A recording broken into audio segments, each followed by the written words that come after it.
Hey guys, welcome back to Let's something Phoenix Wright. I don't really have a name for this series, probably just Phoenix Wright Ace Attorney. I'll think of something. And I apologize if the side things are inconsistent. I'm thinking about getting some like pictures on the side here. I like this shit though. I did that. That's me. That was pretty cool. Anyway, last time we left off, we were gonna talk to a witness about the murder. I was going door to door selling subscriptions when I saw a man fleeing an apartment. Now, when you get here, what you can do, you can press the witness and you get information about the statement he's saying. Except some witnesses will be different than others, and others won't be as simple as just pressing and getting answers. Isn't a man leaving an apartment a common sight? I find it odd you would take notice of him. Er, heh, I don't know. He just seems strange to me, that's all. We know this guy's the murderer. I'm not gonna sugarcoat it, because you saw him in the cutscene when the girl's dead, so clearly we know he's the murderer. Like he was mad, and yet frightened at the same time. Just like a criminal fleeing the scene of a crime. The defense requests the witness refrain from conjecture. Of course, what the witness means is the man he saw looks suspicious. So what happened next? I thought he must be in a hurry because he left the door half open behind him. Press that. I'm just gonna press everything just because. Half open, you say? Yes, yes. The door was open halfway, yes. I watched for a moment, but no one came close to the door. That's odd in a big city like this, I thought. I see. What happened next? Thinking it strange, I looked inside the apartment. But he clearly said he didn't go in the apartment. What gave you the idea to do that? Well, the door was half open, you see. Isn't it only human to want to peek? No, just a weirdo. We climb mountains because they are there. It's the same thing. Truer words have never been spoken. Anyone would look inside. Well, not really. Why did pain cut him off so quickly? So you looked into the apartment. What happened then? Then I saw her, lying there, a woman, not moving, dead. Are you sure she was dead? Well, no, I guess I wasn't. But she wasn't moving at all, and there was blood everywhere. Well, seems legit. I guess that would look fatal to anyone. It would look fatal to me, man. What happened next? I quelled in fright and found myself unable to go inside. Now, you can't contradict. It's not like Danganronpa. See, if this was Danganronpa, what I'd do is I'd go to this phrase right here, and I'd take this phrase, and I would shoot it at this phrase. But you can't do that in this game, so we're going to press him on this, because he did contradict himself. So you didn't touch anything in the apartment? Yes. I mean, no, nothing. Okay, what happened next? I thought to call the police immediately. You thought to call the police? Does that mean you didn't actually call them? Please, please, listen to the rest of the testimony. You thought to call the police. What happened next? However, the phone in their apartment wasn't working. I might be pressing too fast here. The phone in their apartment wasn't working? Yes, I mean, no. No, it wasn't. Right. Right. Nixon, why? But you said you didn't enter the apartment. Or did you? Oh. Oh, that? I can explain that. There was a cordless phone on a shelf in the entryway. I reached inside and tried using that to call. And the phone wasn't working, correct? What happened next? I went to a nearby park and found a public phone. Why use a public phone? Well, you see, I don't have a cell phone. And being the middle of the afternoon, there was no answer at the nearby apartments. Ah, right. What time did you call again? And here we go. If I'm correct. Like I said, I haven't played this in a while, so this is kind of blind, honestly. I don't know what I'm about to get into here. I remember I rocked this case, though, the first time. I remember the time exactly. It was 1 p.m. And I think this is the contradiction. And also, Mia will tell you when you're getting close. Yes, absolutely. He seems really confident. 1 p.m. See, this is the statement. Present some evidence to contradict him. So she pretty much just told me that this is the statement we need to contradict. I'll look at the last statement anyway, but there's no need. Like, I'm not going to press that because I already know. This is the statement. So, if you actually look at the autopsy report, I believe, Time of death is 4 p.m. to 5 p.m. and he says the time was 1 p.m. So, yeah, let's subject to that.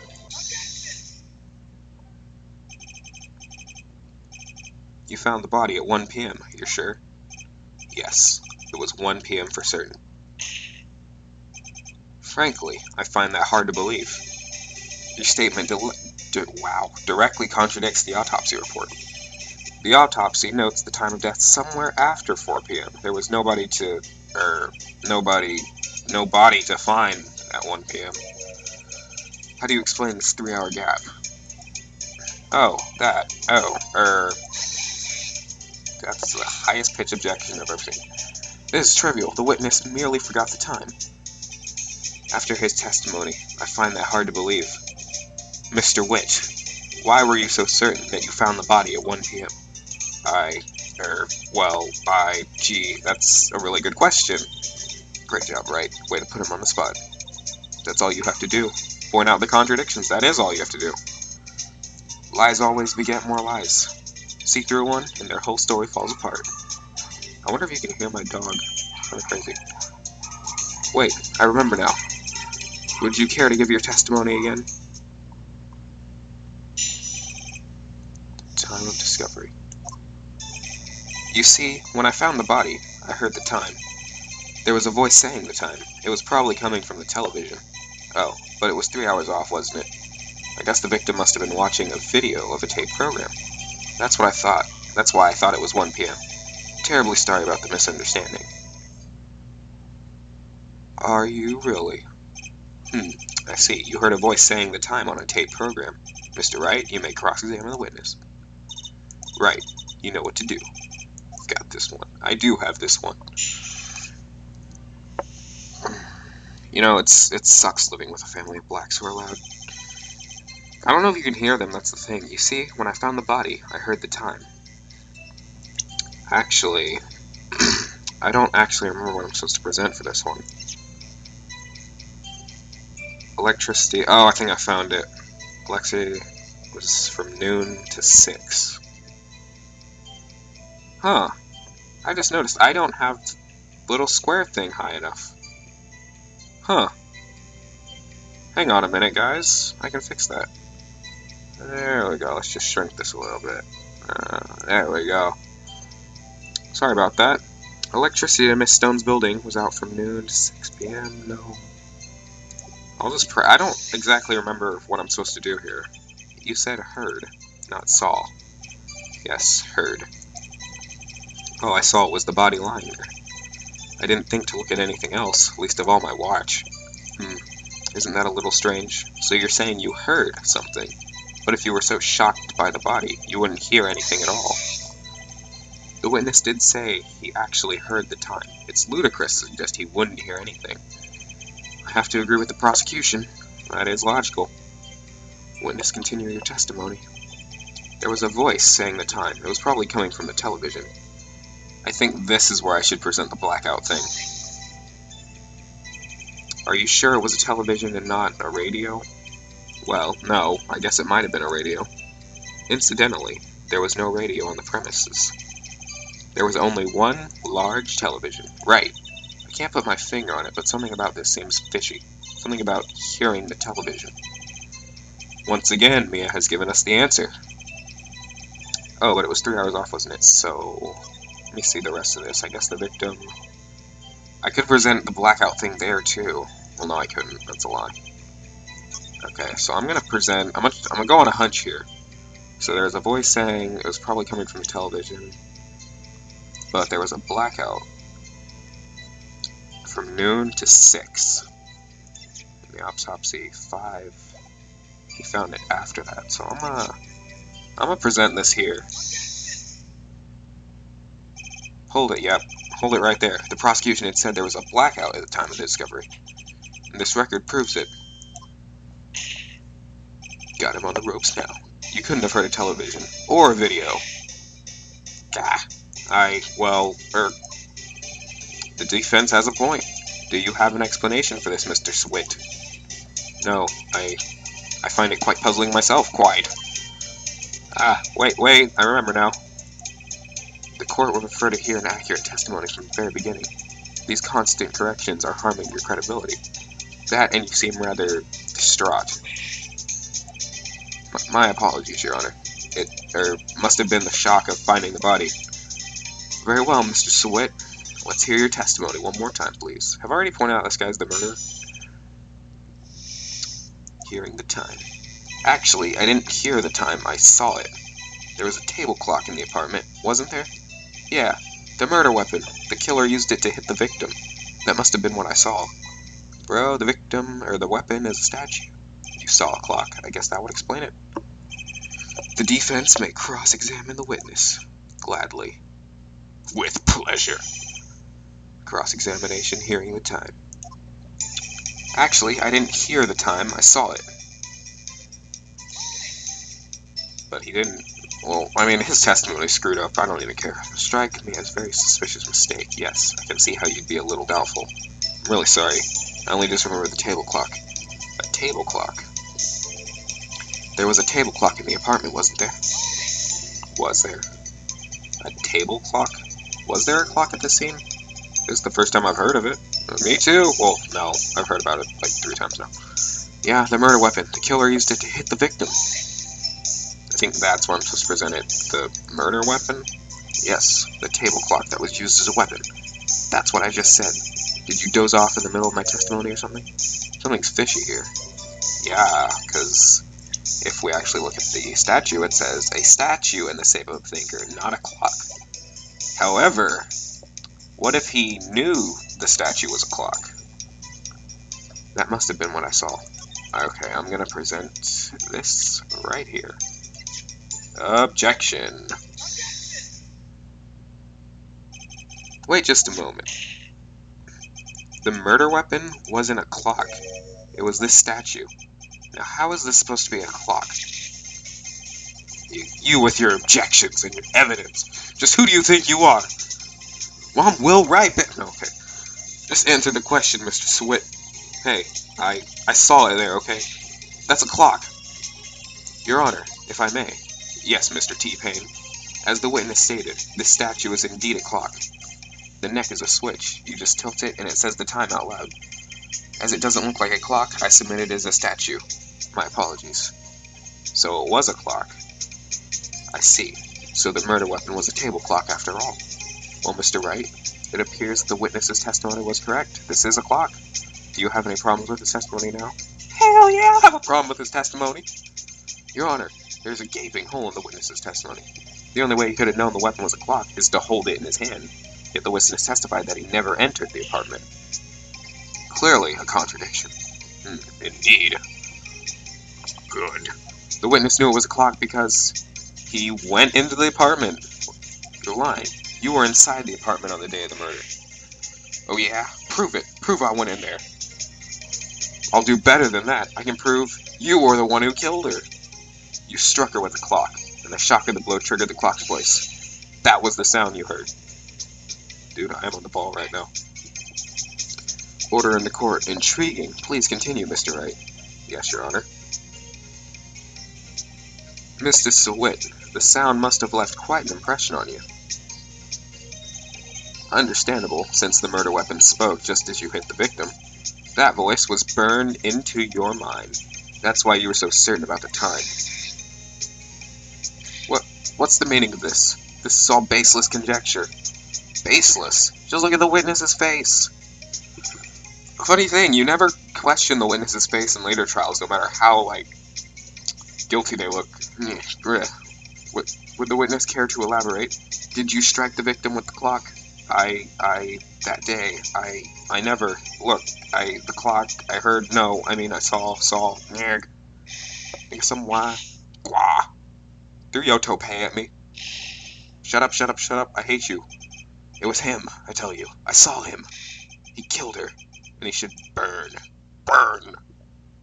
Burn! Give him death. Order in the court, I say. Your Honor, a moment, please. There isn't a shred of evidence supporting the defense claims. Mr. Wright, Your Honor. You claim the sound the witness heard came from the clock. Do you have any evidence? The whole case is riding on this. I better think it through carefully. Yes, Your Honor. The sound Mr. Schwat was definitely this clock. In fact, a fact which is clear if you try sounding the clock. Let's sound the clock now, here in this court. Your Honor, may I have the clock? It's got blood on it, though, don't it? Don't it? Oh, God, so, never mind. I asked the court to listen very carefully. I think it's 8:25. That certainly is a strange way to announce the time. Well, he is the thinker, after all. I've never actually seen the thinker statue in my life, and I've been to a lot of museums, too. So we've heard the clock. And I've been to the Smithsonian and never saw it. So we've heard the clock. What are your conclusions, Mr. Wright? Mr. T-Pain, can you tell me what time it is now? Then again, I've been to the Smithsonian, but I don't know if that statue's actually in there. It was in Night at the Museum 2, though, wasn't it? That's at the Smithsonian, but I don't know how accurate that movie is. I would assume it's pretty accurate. As you can see, this clock is exactly 3 hours slow. Precisely the discrepancy between what Mr. Sewit heard and the actual time of death. So, Mr. Sewit, try to talk your way out of this one. Ha, ha, ha. You forgot one thing. Uh-oh. Boy. While it may seem like the clock is running 3 hours slow, it proves nothing. How do you know it was running 3 hours slow on the day of the murder? If you can't prove that, you don't have a case. He's right. Actually, we have the passport, which shows she was in Paris a few days ago. Mr. Wright, it seems like you lack the critical evidence. No, I have it. Mia, say something. Yes, Your Honor. This means I cannot let you indict the witness, unfortunately. This ends the cross-examination of Mr. Frank Schwat. I come all the way down here to testify. Look what happens. You treat me like a criminal. A criminal! You lawyers are all slime. I'm so close. I should just finish the case now. I don't want to split this into another video. Sorry, Larry. I failed you. There's nothing I can do about it now. Not so fast, Mr. Sewit. Chief. Listen up, Wright. Don't throw this one away. Not like this. Think. But Chief, it's over. I can't prove the clock was slow the day of the murder. Nobody can prove that. Well, yes, but that doesn't mean you can't still win. Try thinking out of the box. Don't waste time doubting the facts. Assume the clock was 3 hours slow, and think through it. Ask yourself, why was the clock 3 hours slow? Figure out that reason, and you'll have your proof. Right? Right. Nice. Can think of a reason? Yes. Well, I don't know if he does. Maybe I can prove it. You must have evidence somewhere that can prove it, right? Find it and let them have it. Well, Mr. Wright, you say the clock was already running slow on the day of the murder. Have you found evidence to support this claim? Of course. There is a piece of evidence in the court record that can prove my claim beyond a doubt. Tough words. Let's see you pull this one off. Let's see this evidence that proves. Present the passport. And that's it. The victim had just returned home from abroad the day before the murder. As we all know, the time difference between here and Paris is 9 hours. When it's 4 p.m. here, it's 1 a.m. on the next day there. The clock wasn't 3 hours slow, it was 9 hours fast. The victim hadn't reset her clock since returning home. That's why the time you heard when you struck her dead in her apartment was wrong. Proof enough for you, Mr. Sewit. Or should I say, Mr. Did It? And that's so corny. He got rabies! Oh my god.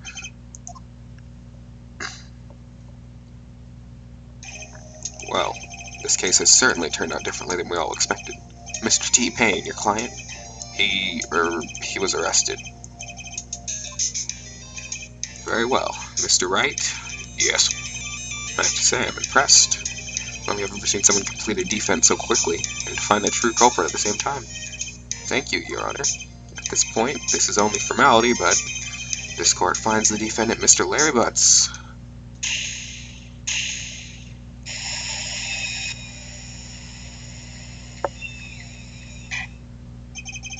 With that, the court is adjourned. Whew, I made it through that one rather smoothly. It turns out that Frank Schwit was a big common burglar. He posed as the newspaper salesman to check and see when people were out of their houses that day. When Larry went to her apartment, the victim wasn't home. After he left, Mr. Sweat let himself in to do his dirty work. While he was searching her place, the victim returned. Flustered, Mr. Sweat grabbed the nearest blunt object. It's always a blunt object, I'm telling you. And he proceeded to absolutely beat her over the head with that thing. Yeah, I'm just gonna finish this case now. I don't care if this video's like 20 minutes. I still can't believe we won. Right, good job in there. Congratulations. Thanks, Chief. I owe it all to you.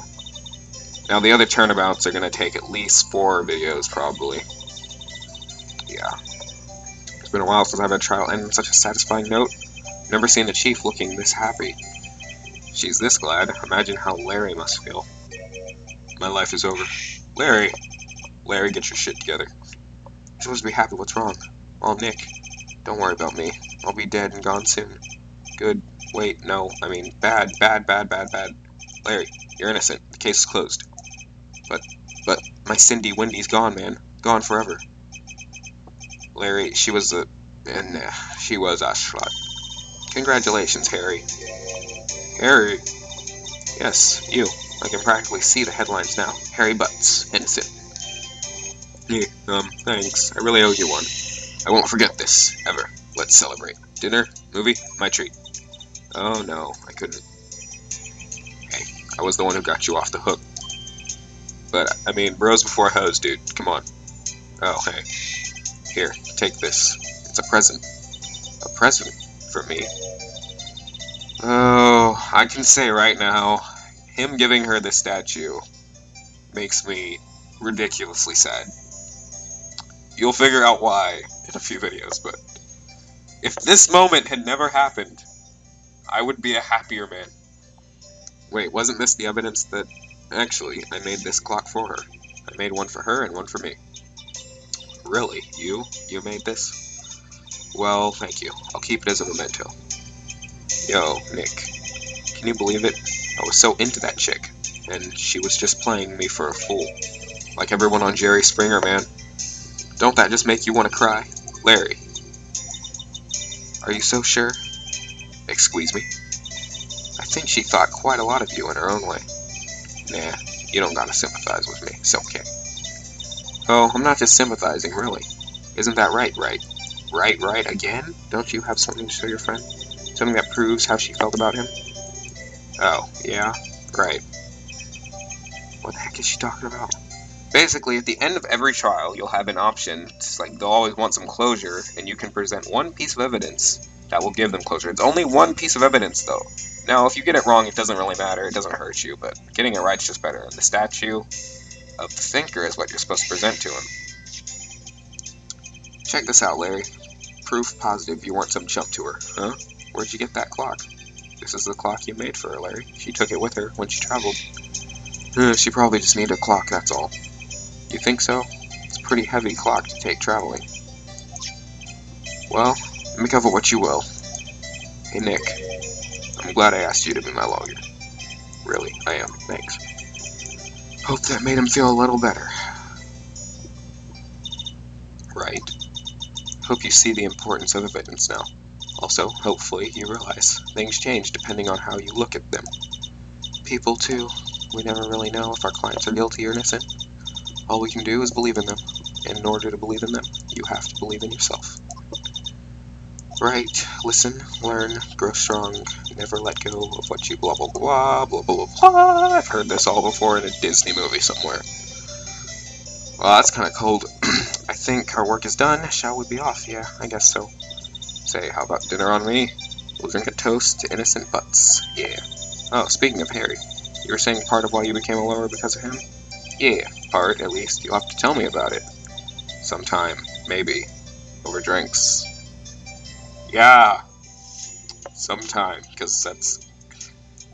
No, I'm not going to spoil it. Just shut up, Steven. So my first trial came to a close. Larry slapped me on the back and said, "Gee, Nick, it's good to have friends, but I'm pretty sure he's not going to pay me, unless you count the clock he gave Mia." I didn't know it then, but that clock was soon going to be at the center of another incident. My promise to tell the chief about me and Larry would be one promise. I wouldn't be able to keep. The end. Alright, guys, well, that's the first Turnabout of Phoenix Wright. Brand new episode has been added. We get Turnabout Sisters, episode 2. Save up cleared data. Well, episode 2, guys, next time we will go to the second Turnabout, so I will see you guys next time on Phoenix Wright.